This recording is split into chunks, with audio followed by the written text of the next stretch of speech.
Has a stranger ever changed your entire life with one single action? When I was little, I grew up in a very bad household, and because of this I was a very shy and awkward kid with no social skills. I was only in first grade, but I already felt like an outcast, spending my lunchtimes alone and being sad about how the other kids had so much fun playing with each other. This combined with coming home to angry alcoholic parents who punched holes in walls made me a pretty depressed kid, and I truly thought of myself as a loser. But then one day this girl changed my life.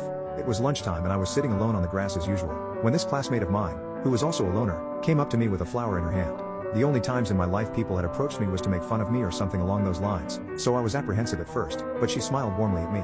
She stretched her hand out with the daffodil and asked me if I wanted to be friends. I looked at her like she was an alien. That was the single kindest thing anyone had ever said to me in my life up until that point.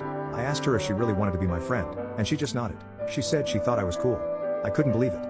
I took the flower off her, and told her to come join me on the grass. We proceeded to bond by talking about how cool the clouds looked, and from that day on we became best friends. I brought the daffodil home with me and proudly showed it off, saying a girl gave it to me.